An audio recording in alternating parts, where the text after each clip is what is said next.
Assalamualaikum warahmatullahi wabarakatuh. Islam Nusantara itu adalah salah satu sebutan ya, dari realitas sosial amaliyah agama Islam yang diwarisi dari ajaran Wali Songo zaman dulu. Ya, itu nanti macam-macam namanya. Ya. Jadi Wali Songo itu dalam dakwah Islam, ya, kita anggap dalam sejarah yang paling berhasil. Kenapa? 800 tahun Islam nggak bisa diterima di sini. Tapi sejak munculnya Wali Songo, Islam meluas. Ya.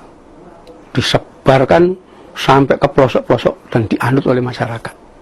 Kenapa? Dengan pendekatan-pendekatan itu. Seperti yang pernah saya jelaskan, bagaimana tugasnya Siti Jenar, tugas Sunan Bonang, itu menghasilkan sebuah ajaran ya, yang secara baku dianut oleh masyarakat tidak bisa lepas ya, seperti selamatan itu menjadi identitas masyarakat tradisional di sini yang mewarisi Wali Songo itu ya. Nanti ada menyebarkan pandangan-pandangan Islam melalui wayang misalnya, itu dijelaskan dan seterusnya. Kenapa? Wali Songo yang ngajarkan melalui tembang, melalui siiran, mocopat dan seterusnya. Itu melekat dalam kehidupan masyarakat sehari-hari ya. Dan sejak Wali Songo dan penerus Wali Songo yang mewariskan ajaran itu tidak pernah ada masalah ya, dijalankan begitu saja. Masalah baru muncul ketika seorang sosiolog Belanda namanya Christian Schnoek-Hurgronje. Ya. Dia pernah tinggal di Mekah lama, ya. Dan kemudian meneliti Islam. Lalu di Indonesia, waktu itu namanya Hindia Belanda, dia mengamati secara sosiologis masyarakat di Aceh, Jawa, dan dia punya kesimpulan. Islam di Nusantara ini, ya, di Hindia Belanda, ya, di Indonesia, itu hanya permukaan. Dalamnya bukan Islam. Kenapa? Dia mendapati segala amal yang dilakukan orang Islam di Indonesia tidak bisa dipahami sama dia. Karena yang selama ini dia pahami adalah Islam di Timur Tengah. Mana ada orang Islam selamatan? Ya. Kenduren ya.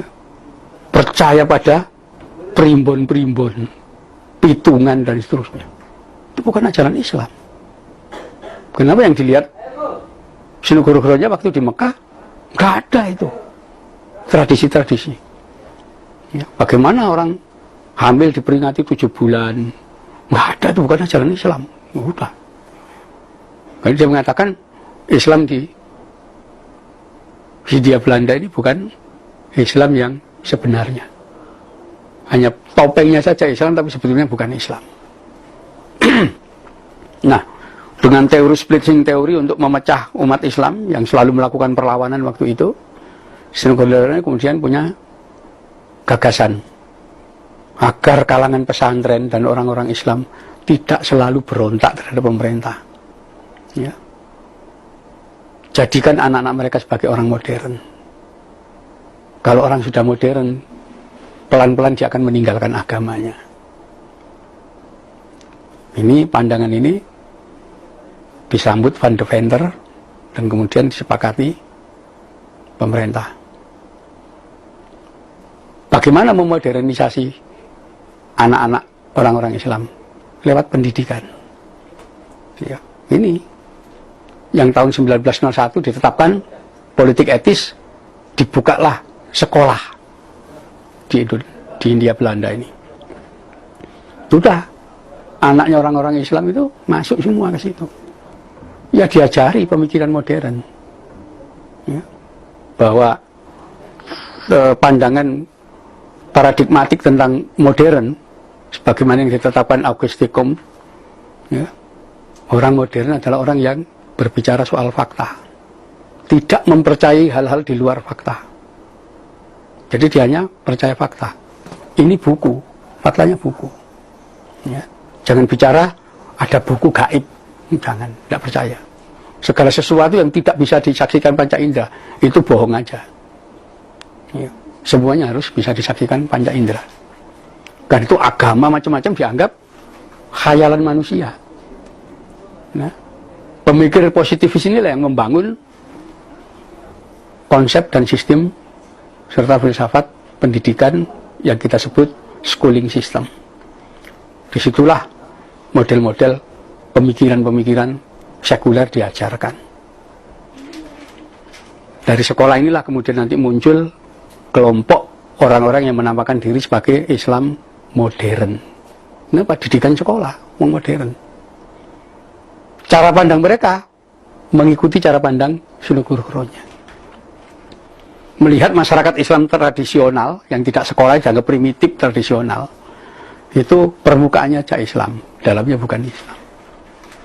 Dan mereka melihat, oh yang Islam itu ternyata tata cara sholatnya ini, tapi yang lain itu tidak Islam. Disitulah mereka mengklasifikasi. Yang dilakukan orang Indonesia ini ternyata ada beberapa penyakit virus bakteri namanya TBC, takhayul bid'ah khurafat. Itu mereka getol memerangi tradisi budaya yang dijalankan masyarakat ya, yang terdidik di pesantren itu. Itu kita lihat ini proses sejarahnya itu ya. Bagaimana ulama-ulama dari kalangan pesantren berusaha mempertahankan Islam warisan Wali Songo itu. Ya selamatan ya. Kalau maulid ada upacara sekaten ya, lidahnya orang Jawa menyebut syahadatain itu tidak bisa sekaten ya. Kalau bulan Muharram atau bulan Syuro bikin bubur, itu tradisi yang diajarkan sejak zaman Wali Songo. Mati diperingati 3 hari, 7 hari, 40 hari, seterusnya itu dipertahankan ya. Itulah organisasi Nahdlatul Ulama, itu adalah ulama-ulama yang berusaha mempertahankan ajaran Wali Songo. Sampai mereka untuk menjelaskan tradisi keagamaan yang dijalankan itu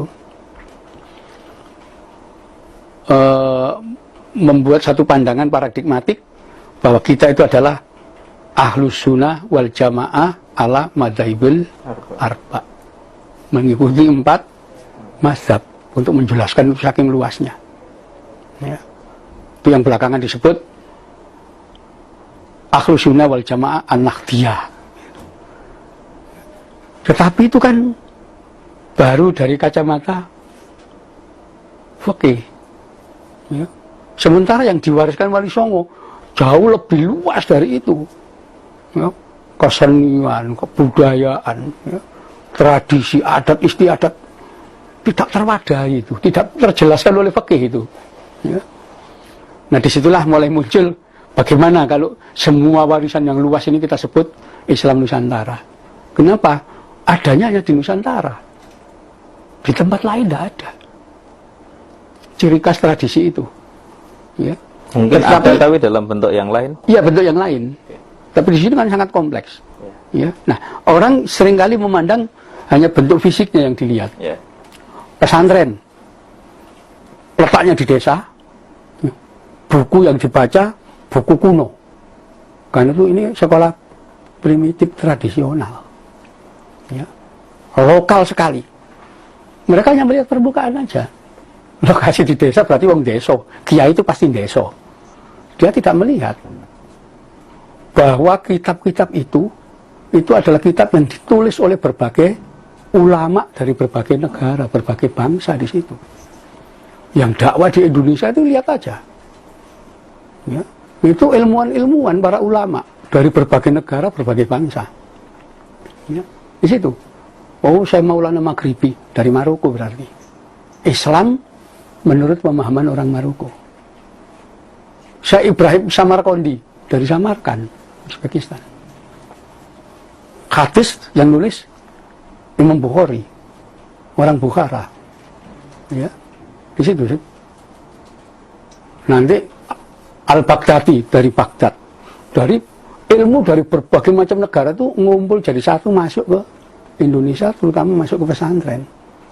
Jadi pengetahuan itu sebetulnya akumulasi dari Islam yang sudah dipahami berbagai macam bangsa.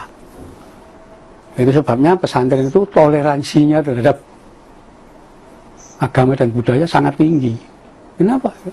Dari berbagai bangsa kok. Jadi jangan melihat hanya sekedar lokasinya di desa berarti desa, Kuper tidak bergaul apa-apa. Enggak, ini sudah akumulasi dari pemikiran berbagai bangsa, ulama dari macam-macam negara. Jadi itu, saya tidak melihat aneh aja orang melihat hanya segi permukaannya, tidak melihat esensinya. Ya, jadi justru ada banyak orang khawatir kalau nanti Islam Nusantara ini justru menjadi sebuah aliran baru atau menjadi sebuah cara bagi orang-orang untuk tidak lagi mengidentikan Islam itu dengan sumber asalnya, misalnya Al-Quran, hadis, dan ijma' qiyas. Jangan berandai-andai. Rasulullah melarang orang berandai-andai. Ya. Maksudnya jangan berandai-andai, karena berandai-andai itu setan Rasulullah. Kan nggak ada faktanya itu. Nanti jangan-jangan seperti ini, jangan-jangan kita bukan hidup dari jangan-jangan, tapi fakta. Wali Songo itu mewariskan itu nggak ada namanya. Baru juga akumulasikan Nahdlatul Ulama, kan baru juga itu. Buktinya juga nggak lepas dari Al-Quran hadis, malah jadi sumber pelajaran Quran hadis. Ya. Tetap aja Al-Quran tidak dipelajari tekstual begini, masih dihafal. Ya. Pesantren Hufatul Quran itu masih banyak. Tetap aja tradisi lama itu nggak hilang.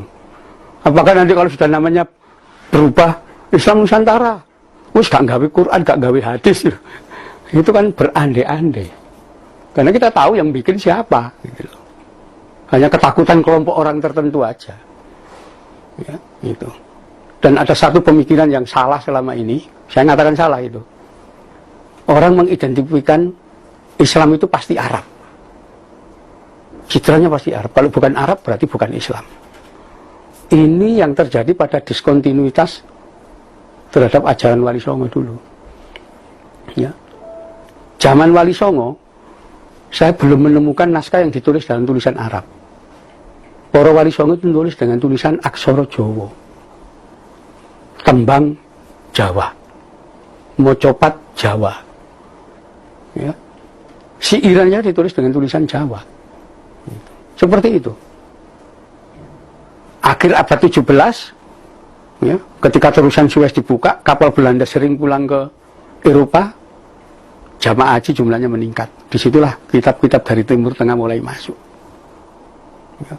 Sepanjang Pantura, pesantren-pesantren mulai mempelajari kitab-kitab dari Timur Tengah itu.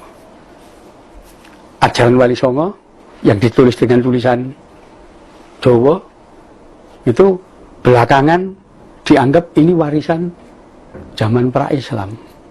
Ya. Tidak dipelajari, ditaruh di atas lemari, ya, disimpan di kotak dan seterusnya.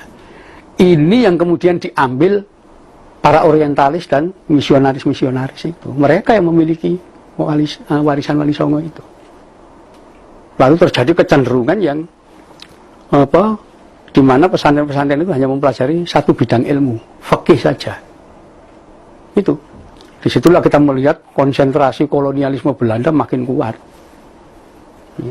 Pengetahuan yang diajarkan Wali Songo, teknik metalurgi, ngecor meriam, membuat senapan macam-macam, gak berlanjut. Ya, ini kita masuk ke lingkaran penjajahan itu di situ. Portugis datang sekalipun mampu menaklukkan Malaka, tidak berani nginjakkan kaki ke Jawa. Kenapa? Waktu itu zaman Wali Songo masih hidup. Ya.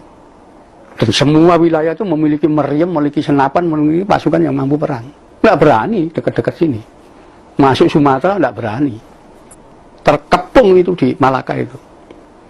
Sampai Belanda datang, diambil alih, kalah Portugis. Ya. Prosesnya begitu.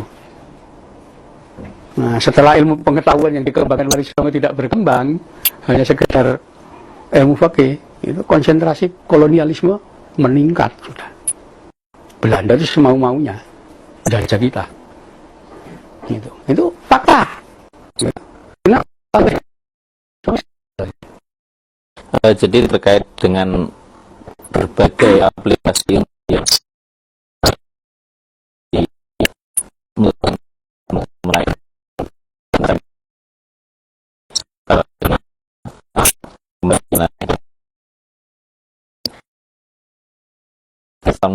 itu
kira-kira ada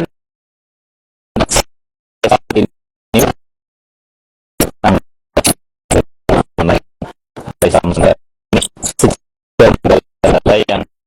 diprediksi akan dihadapi upaya mengembalikan citra dan semangat Wali Songo ke dalam bangsa ini. Dananya sangat gede, karena kita dihadang dari segala aspek ini nanti. Karena apa? Luar tidak ingin bangsa Indonesia bangkit, itu tahu mereka. Dibayar itu. Bagaimana ini gagal, jangan sampai bangkit. Ya. Contoh sudah banyak.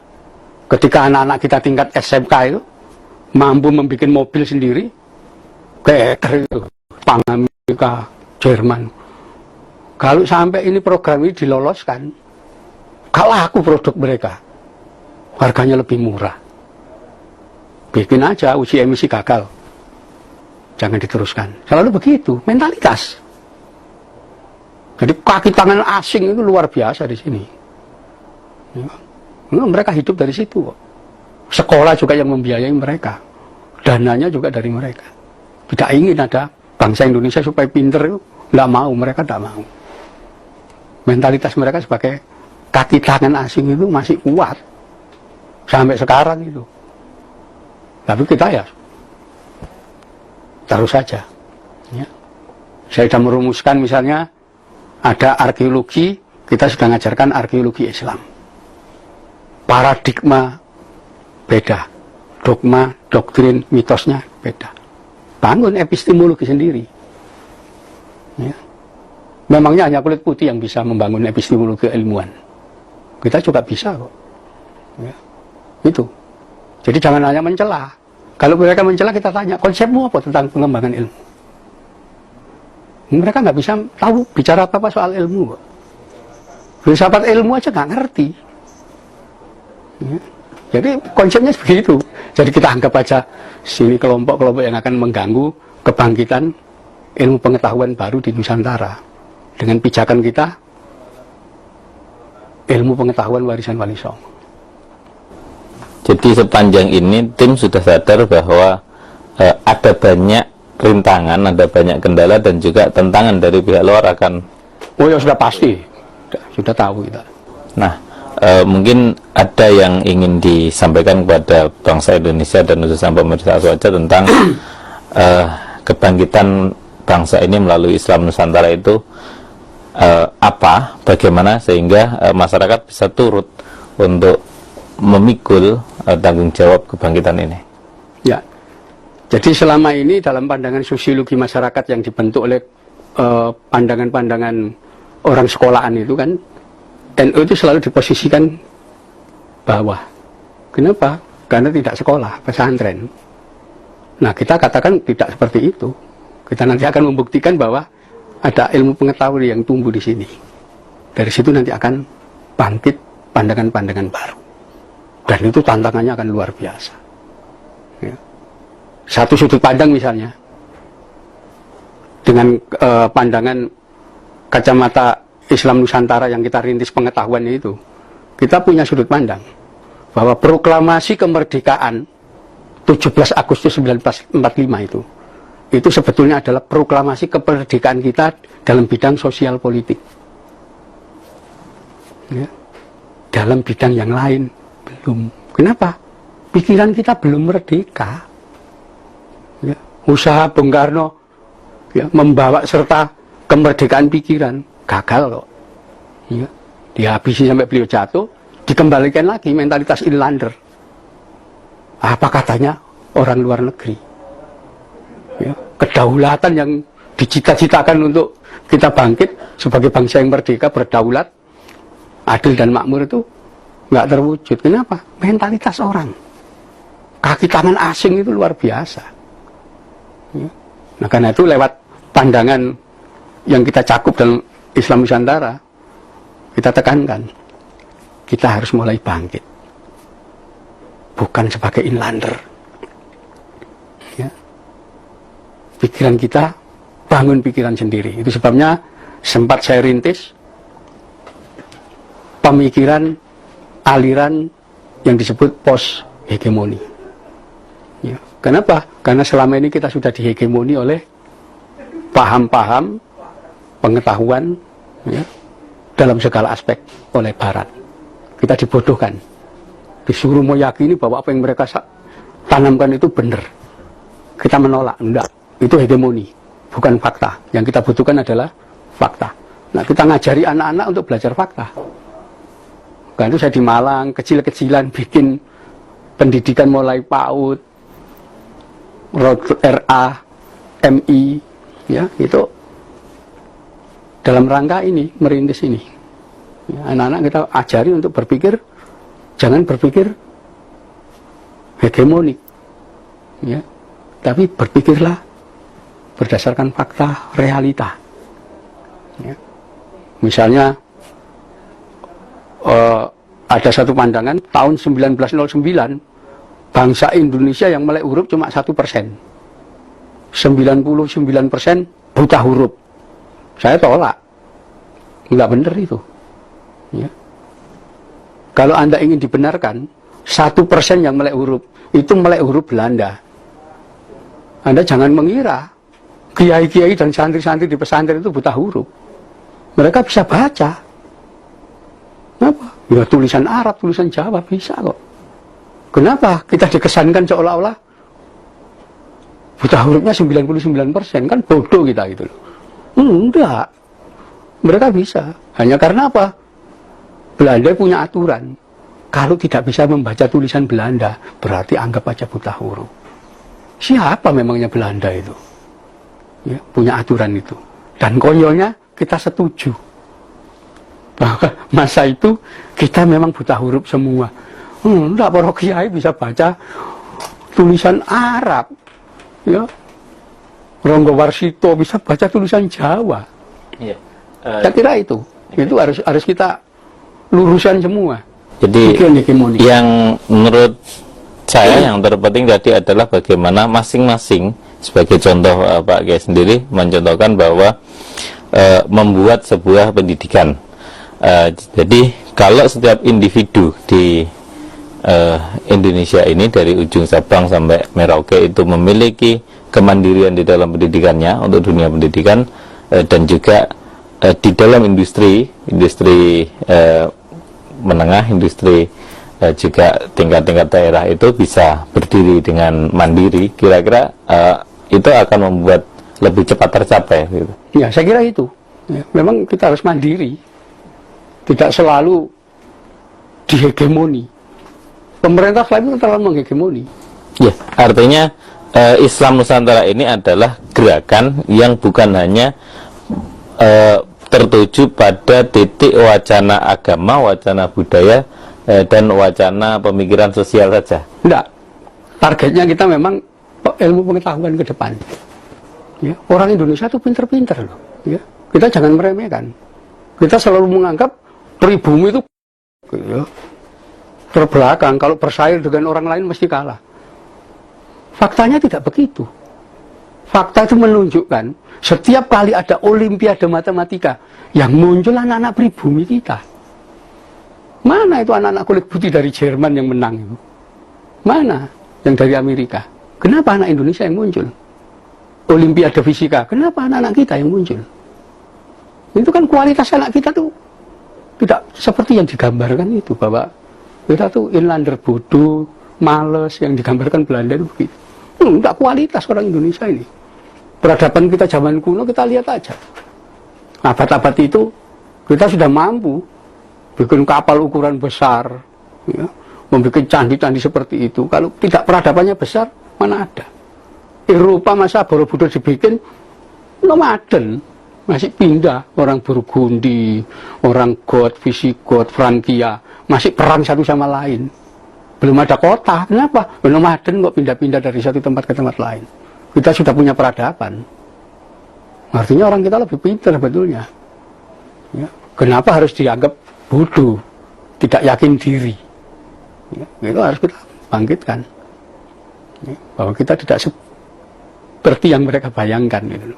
Nah, itu saya yakin kalau orang Indonesia itu sadar bahwa mereka ras yang unggul, nggak bakal mereka ya, merendahkan diri dengan menjadi kaki tangan asing itu. Berapa sih penghasilan mereka dari itu? Tapi tidak ada perubahan sama sekali bagi bangsa ini. Saya kira itu. Itu memang resikonya besar kita.